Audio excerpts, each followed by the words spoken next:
Civilians का military trial case, अदालत ने 9 मई मुकदमात से हटकर मिलिट्री कोर्ट्स के फैसलों की मिसालें मांग ली। सुप्रीम कोर्ट में फौजी अदालतों में सिविलियंस के ट्रायल के खिलाफ इंट्रा कोर्ट अपील पर समाअत जस्टिस अमीनुद्दीन खान की सरबराही में 7 रुकनी आईनी बेंच ने की, जहां वजारत दिफा के वकील ख्वाजा हारिस के दलाइल दिए। समाअत के आगाज पर जस्टिस मुसरत हलाली ने कहा कि मेरा कल भी यही सवाल था कि क्या चार्ज से पहले तफ्तीश होती है। जस्टिस अली मजहर ने कहा कि पहले तफ्तीश होती है और फिर चार्ज होता है। वकील ख्वाजा हारिस ने जवाब दिया, कानून में वाज़ेह है कि ट्रायल और फेयर ट्रायल में क्या फ़र्क है। जस्टिस हसन अजहर ने इस्तफसार किया कि मिलिट्री ट्रायल में मुल्जिम वकील ना कर सकता हो तो क्या सरकारी खर्च पर वकील मिलता है। ख्वाजा हारिस ने जवाब दिया, वकील करने की हैसियत ना रखने वाले मुल्जिम को सरकारी खर्च पर वकील दिया जाता है। कौमी असम्बली के बाद सेनेट ने भी मतनाज़ा पीका एक्ट तरमीमी बिल की मंजूरी दे दी। पीका तरमीमी बिल पेश करने की तहरीक राना तनवीर ने पेश की। इस दौरान अपोजिशन ने हंगामा आराई और एहतजाज करते हुए इजलास से वॉकआउट किया। सेनेट गैलरी से सहाफ़ी भी वॉकआउट कर गए।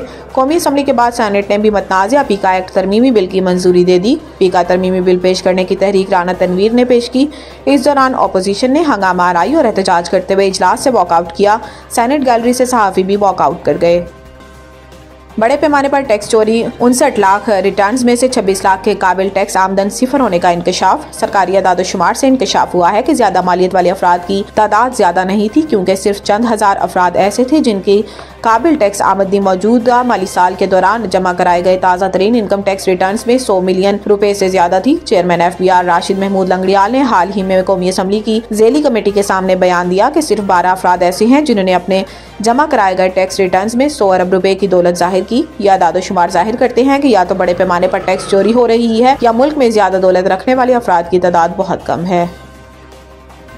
हुकूमत मुज़ाकरात करना ही नहीं चाहती थी, barrister Gohar. Chairman PTI barrister Gohar ने कहा कि हमने अपने मुतालबात हुकूमत के सामने रखे, हुकूमत संजीदा होती तो अपना जवाब देती। मीडिया से गुफ्तगू करते हुए बैरिस्टर गौहर ने कहा कि हमने जुडिशल कमीशन बनाने का कहा था, लेकिन हुकूमत ने जवाब नहीं दिया। हुकूमत मुज़ाकरात करना ही नहीं चाहती थी। इनका कहना था कि हमारे ऊपर हर किस्म की सख्तियाँ की गई, इसके बावजूद बानी PTI ने मुज़ाकरात में पहल की।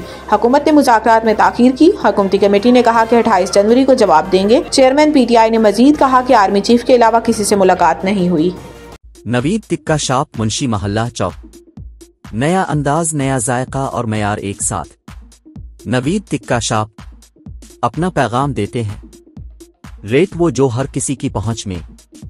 नवीद टिक्का शॉप की नई आइटम में फिश टिक्का, चिकन पकौड़ा, सज्जी, चिकन टिक्की, आलू चिकन टिक्की, शामी कबाब, बेहतरीन और साफ सुथरा माहौल, जायकेदार बेहतरीन खानों का मरकज।